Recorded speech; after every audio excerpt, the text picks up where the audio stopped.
Hello, everybody. My name is Ed Pierce. I'm the editor of the Citizen newspaper here in Laconia, and I'm also here today to talk with our guests about Stand Up Laconia. Stand Up Laconia is a grassroots coalition that is, the main purpose is to make the city better. And how do we make the city better? The first thing that Stand Up Laconia is working on is to rid the city of the scourge of substance misuse and substance abuse. So with me here today are Sergeant Rick Frost. That's right. Claire Pearson, who is the president of Stand Up Laconia, and Sean Dutile, who is pastor of the Water's Edge Church here in Laconia. So I thought what we would do today would be to start our conversation off with Rick Frost. And can you tell us a little bit about access to treatment services and recovery services and your interest in this in Laconia? Well, initially when I started working with the coalition, I presented a model of sorts for the coalition to follow that actually included multiple realms that a community can address when they're trying to affect their substance misuse problems. Those realms included health promotion, what some consider prevention as well, early intervention planning, improving access to treatment planning, and improving access to recovery support. So while the coalition is implementing work in all to address substance misuse, the idea is that if we can plug our work into one of those four plans, then we're doing our due diligence to affect the problem. As folks know, everyone in every community falls somewhere within that realm. In the health promotion and prevention, it's about addressing those folks that have never used.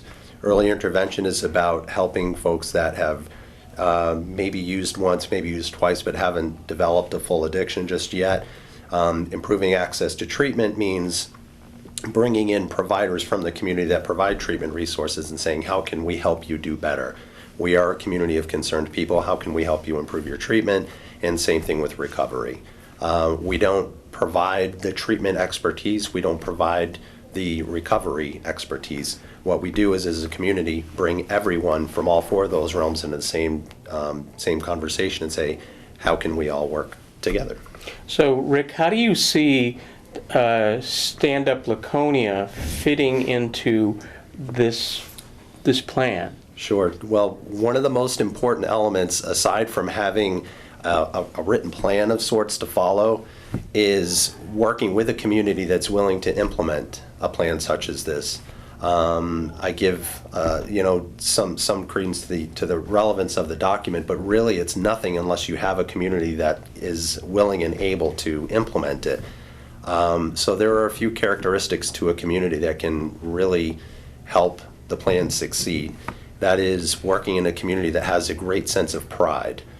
And I know it sounds like a very fluffy term, but when you really think about what it means, it is really kind of at the core of what a good community is all about. If there is a low sense of pride within that community, then there's not really a huge amount of willingness to say we want to do something to fix our problems. So with an increase in the pride in your community, a desire to help your neighbors, you're not going to succeed. So that's one of the things I think that's very unique about Laconia from other places I've worked, is that the sense of pride is great. And that is a critical element to this. The second part is really for a community to be willing to say we have a problem and not be ashamed to admit that, but more importantly to be able to say we have a problem, but we want to do something about it.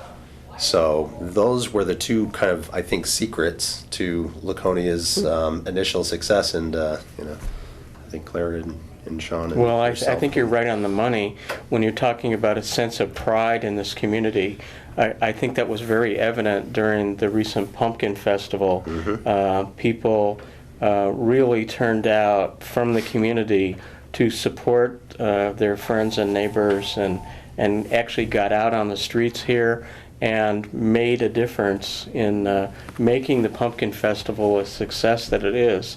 And the other thing, wherever I go in my job as editor of the Citizen, I hear this is that people are concerned about the drug problem here in this community, and they're willing to step up and make a difference about it. One of the people who has actually stepped up and doing a presentation coming up is going to be Sean Dutile. So, Sean, can you tell us a little bit about what you're going to do and why you decided to choose this venue and this time to make this sort of presentation? Right, so on November 5th, I'll be hosting a rally called When Heroin Takes Life in the Lakes Region.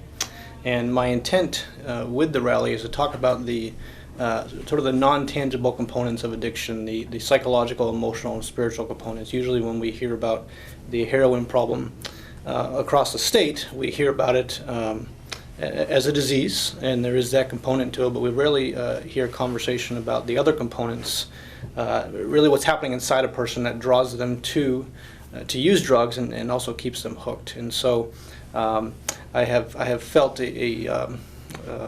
or I've witnessed sort of a lack of information there. How do we understand it? And because I think it is guiding for how we also attack the problem.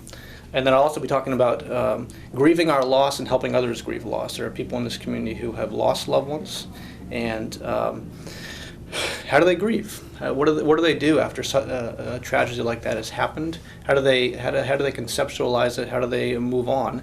And maybe we're not the ones who have lost people, but maybe we know someone who has. And so how do we help them? I want to offer some guidance there. And then lastly, I want to talk about moving beyond tragedy to hope. I want to talk about what is a direction for recovery that leads to hope. Hope is a huge component in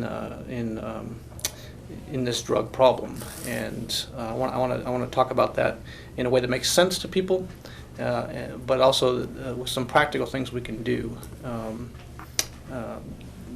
to build hope in our community. Okay, you know, Sean, since I've known you, I know that you're actively have been involved in going into the jail on Saturday nights to offer the Celebrate Recovery program. And I know that there's a lack of recovery services in the community. Can you tell me a little bit about Celebrate Recovery and not only the work that you're doing in the jail with that program, but also the possibility of bringing that to Laconia in general? Yeah.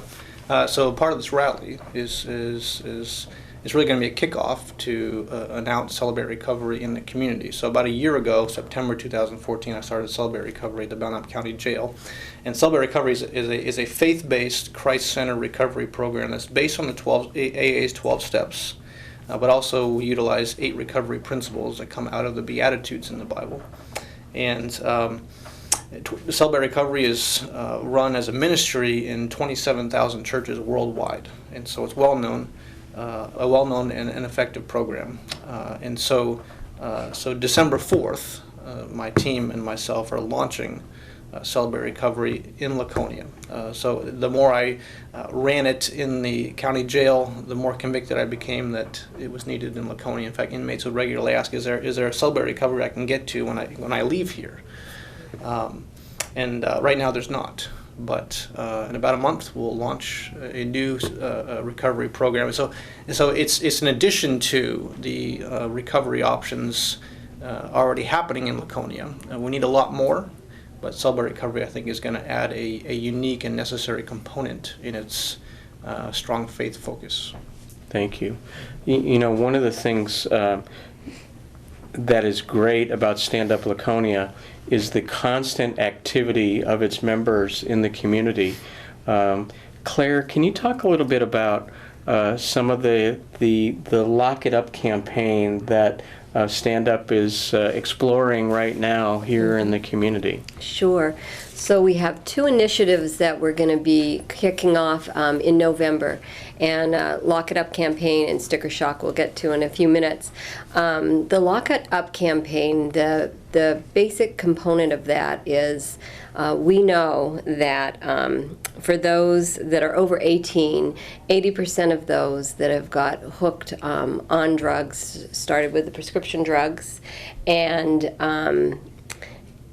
So one of the things that we want to do, we know here in New Hampshire that when you've got the prescription drugs and people are taking them, they often get hooked on them no longer. Or they prescribe, maybe they've had a total knee surgery, they're stuck on prescription drugs, and then they're going on to heroin or some such thing. So one of the things that we're doing is Rick Frost, our Staff Sergeant Rick Frost, and our resource officer here at Laconia High School, Steve Wharton, is going out to Home Depot, and they have been very kind to at least start us off with a cabinet and a lockbox. And so the whole premise behind Lock It Up is that we'll have lockboxes in homes that people can then take their prescription drugs and put them into this lockbox and have them secure.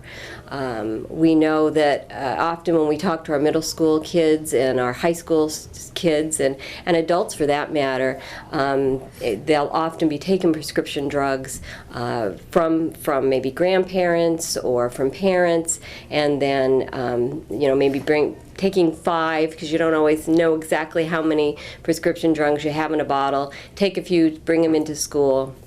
And that's sometimes how that whole process can start. So if we can start showing our community that the importance of locking those drugs up, that'll be a very good place to start. So that's one of the initiatives that we're hoping to put into play. I think the other piece I think of as a parent is when you lock something up, it gives that visual deterrent that it is something that is dangerous. And we wouldn't leave an unloaded gun or a loaded gun hanging around the house. We lock those up. And often what we find when we talk to our middle school kids, and sometimes even the high school students, and for that matter adults, they think if it's something that's prescribed by a doctor that it's safe. It's safe if it's used in the right way, but it's certainly not safe if it's not. So we have a real opportunity sometimes when people ask us with Stand Up Laconia, what are we doing to actually decrease substance misuse, not just build awareness around the issue. This is a really perfect opportunity to actually be hopefully taking prescription drugs out of the hands of people that shouldn't have them and could be potentially become hooked. And again, once they're hooked, and this is not my area of expertise, but when you talk to people that are heroin users, I think it's 65 to 70% or so of them say that they started with prescription drugs. So for people that are trying to understand this issue more, I think sometimes they have this vision that somebody just becomes a heroin addict. That's not how it starts. And it can start very, somewhat innocently. Maybe you've got a high school student who's had a sports injury and starts on prescription drugs for pain, and then when could no longer access them and are potentially addicted, might be looking to such things as heroin. So that's one of the campaigns. So, Claire, would this also, the Lock It Up campaign, would this also apply to like alcohol too? And how would someone go about securing alcohol from minors? Yeah, so that obviously we wouldn't be locking up in a box, but we suggest things such maybe as certain locks on your liquor cabinet if you have a liquor cabinet, or just even that increased awareness that when you bring in a 6-pack of beer, a case of beer, you know how much alcohol you actually have in your refrigerator or downstairs in your basement, wherever you may keep it. I think for a lot of us that's just something maybe we don't think of keeping track of. So certainly it's kind of that count thing, and also if you have youth or whatever coming into your homes, actually locking it up. So you mentioned sticker shock. I seem to recall that we did this last year, or maybe April of this year. Yeah. Can you talk a little bit about sticker Yeah. shock and the impact that it has had upon this community? Right. So some of you may remember Sticker Shock. It was on New Hampshire One News, and on the kids were on the radio station, and it was with our middle school that we did the initial April Sticker Shock. And the whole premise behind Sticker Shock is there's these little stickers that go on to cases of beer, and it is just reminding those that purchase the alcohol to please not, remind that it is illegal, and please do not buy alcohol, for under 20, those that are under 21. So there are these stickers that go onto it. But that was probably, although the Sticker Shock actual event and the day going out with a bunch of, I think it was 30 JAG students, that was, really exciting, fun event. The really important part as well leading up to it was a lot of the education that went on with the students, with our Prevention and Enforcement Treatment Officer, Eric Adams, and Staff Sergeant Rick Frost, that went in and worked with the kids for over probably about a 4 to 6 week period. So there was a lot of education, a lot of opportunity for the kids to discuss what their thoughts were on alcohol and drugs. And one of the stories that I know we've told before in Stand Up Laconia is one of the young gentlemen that was, we had 9 stores, I believe, right on the main strip here in Laconia from Court Street down through Union Ave, that said, yes, absolutely, come in and do Sticker Shock in our community. The students went out and they met with these managers of the stores, and one of the young men had been, kind of reading up and thinking about things, and he knew that if you were drinking alcohol, you should be drinking some water. That alcohol is legal and people drink, but drink water so you remain hydrated. And so he brought up the idea to one of the managers, how about we have cases of water next to the beer supplies? Well, the manager at Cumberland Farms thought that was a really good idea, and just hats off and a thank you to all the managers that participated. They were incredible. And he reached out to the corporate at Cumberland Farms, and they thought that was a good idea. And so they brought in these packages of water, bottles of water, that were next to the alcohol displays. And it was just a really powerful thing for this student and the JAG students to know they had really made kind of a change in the actual physical design of the store and kind of policy change, so to speak. So when we talk about these things, it's not just that one event of going out and putting stickers on, a case of beer and saying, please don't purchase for our under 21, but it is all those things that happen up to that actual event, which was back in April. It was on April 9th.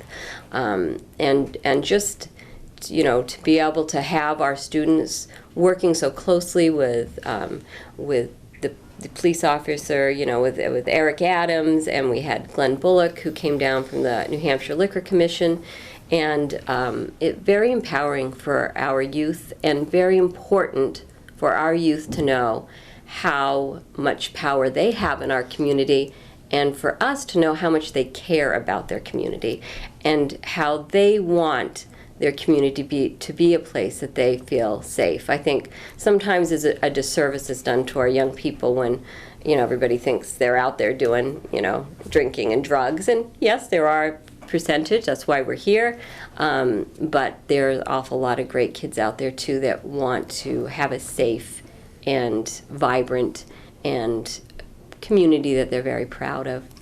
Well, I know for all members of the panel today, the one thing that I like the most about my involvement with Stand Up Laconia is that this is more than talk. It's more than lip service. This Stand Up Laconia, this coalition is actually doing things to make a difference in the community. I had the opportunity back in July to interview the grandmother of Jessica McCassie. Jessica McCassie was a salutatorian of Milton High School in 2014 and had her whole life in front of her. And her father lives in Laconia, her grandmother lives in Guilford. She was going to NHTI in Concord to become studying dentistry and wanted to be a dentist. Somehow between her high school graduation and the start of her college studies, she became hooked on heroin through a boyfriend, and had been arrested numerous times, and obviously had a heroin problem. And in May of this year, she had gone to Manchester, bought heroin, and on the way back to her home, her other grandmother's home, hit the guardrail. Car spun and overturned a number of times in the median, and she was killed in the accident. She was only 19 years old. Mm-hmm. This was not a bad student in school. This was a young lady who had her whole life in front of her, and was snuffed out basically by her addiction. And so the one thing that her grandmother asked me to do was to tell people her story so that it would move other people in the community. The one thing we seem to forget a lot is the human side of the tragedy of addiction. It's more than crime in the community. It's more than the arrests and all of that. It affects not only the addict, but the drug addiction also affects people, family members, very deeply. And that's why I'm involved with Stand Up Laconia, and anything I can do to help the coalition, I'm willing to do it. Claire, are there any other things ways that people in the community can take a stand with us and help? Absolutely. There's nobody out there that can't help us, and that we would love you to come and be part of us. And it doesn't mean just showing up for our monthly meetings. There's so much we do between the meetings. Just looking at the Lock It Up campaign that we're going to be doing, we're going to be hoping to get these lock boxes. So we know that hopefully Home Depot will be allowing us maybe to get some of these. Home Depot, maybe free for us, or other places that are around there. But then we're going to be wanting to give these lock boxes out, going in and actually securing them in cabinets for people. So we'll need people that have those kind of skills. If we have people out there that are good with graphic design and can maybe help us with some flyers and different things to get information out that we're doing these things, somebody like that would be fantastic. When we work with these amazing businesses that help us out, we want to be doing thank you notes to them. If somebody's out there is a good writer who could maybe be doing thank you notes for us. So I hope people can see it's not just, you don't need expertise in substances, drugs. Believe me, it's not my area. I'm learning a lot, but it's not. We just need people essentially that care and want to make an improvement in their community. And if that's you, we would love to have you join us. We are meeting in November. The fourth Thursday is Thanksgiving, so we'll be meeting on November 16th. We meet right here next to the high school at Hewitt Technical Center, and we'll be meeting from 5:30 to 7 p.m. And in December, because of the holidays, we'll also be meeting on Thursday, December 3rd, from 5:30 to 7. And again, when you come, it's not just a bunch. You're not listening to people just talk at you. You are in the groups, and we are figuring out what are we doing next in our community to make a positive difference. The other things, there was two other things I wanted to make sure I didn't forget to mention. One of them is on November 2nd, our 18 Belknap County legislators are going to be having the opportunity to vote on the proposal for the Community Correction Center. This is, I believe, and Stand Up Laconia members believe that this is an amazing opportunity for our community. Right now, I think it's about 80% of our inmates that are up at the Belknap County Jail have substance misuse issues. And right now they have no real significant programming for those people that are inmates and have this issue. So meaning they're not getting any type of substance misuse treatment while they're in there, and there is really nothing for mental health that's going on. So the program that's being proposed not only will be updating the building, but will also be putting this program into place. And so we would love people to reach out to your legislators and let them know that this is something you would like, because they will be voting on it on November 2nd, and this is our opportunity to have our voice be heard. Part of the reason Stand Up Laconia exists too is that we want to advocate for what is needed and will move our community forward, and this will move our community forward. So again, reach out to those legislators and let them know that it is an important issue to you. So, Sean, in addition to focusing on your program and dealing with grief and loss, are there going to be, if people come to this at Pittman's Freight Room, will there be opportunities to learn more about Stand Up Laconia as well there? Yes, so I've invited, we're hosting this rally in conjunction with Stand Up Laconia, so Claire's going to be there and talking a little bit about Stand Up Laconia. Also, Eric Adams from the police department is going to talk about his role in this community. And there may be some other organizations represented. I also, at the end, I think it's, I'm leaving time for questions and answers. People have questions that maybe they don't know who to ask. And so it'll be sort of an open forum at the end based on some of the things that I speak about, where people who are really wrestling with this issue, maybe they're wrestling with a family member who currently is using drugs and they want to know how to help him or her stop. Things like that. There'll be a forum from which to voice those questions and at least get a direction for their answers, if not an actual, concrete answer. Okay.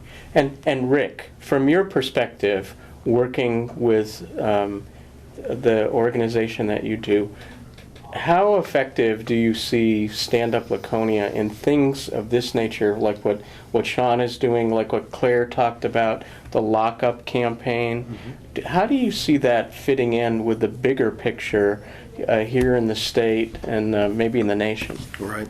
Well, the idea is that there's no one magic solution to all of the problems that exist. The idea is to at least prioritize the biggest problems that you want to address, to come up with a plan in the health promotion where you're celebrating the things that are working, to identify opportunities to improve the treatment resources in the community by bringing those professionals in and saying, well, here we are, we're a community, we're not treatment experts, but how can we help you do a better job? Same thing with the recovery community. We're not recovery experts, but we're a community of concerned people with a whole variety of resources at our disposal. How can we help? So I think important attributes to events like what Sean is doing is, to even ask the folks that participate, what were the challenges to you getting here tonight? How can we help reduce some of those challenges? That information can get communicated back to the coalition. Perhaps it's simply having some child care available. Perhaps it's a transportation issue. These are the areas where the community can get involved and thereby support that recovery community. So again, it's that the point is just to kind of clarify that, without having the expertise, it doesn't mean that you can't contribute and do good things. So one last thing, Claire, how does somebody go about finding information about Stand Up Laconia? Is there someplace online that they can go? Or? We are online, standuplaconia.com. You can also find us on Facebook. We have a Facebook page, Stand Up Laconia, and I try to post all of our upcoming events and anything important that's happening at that time as well. Okay. I'd like to thank everybody for watching today and encourage them to get involved in your community, and especially through Stand Up Laconia. I'd like to thank Sean Dutile. I'd like to thank Claire Pearson and Sergeant Rick Frost. I'm Ed Pierce. Thank you very much for watching, and stay tuned. We're going to have more programs right here.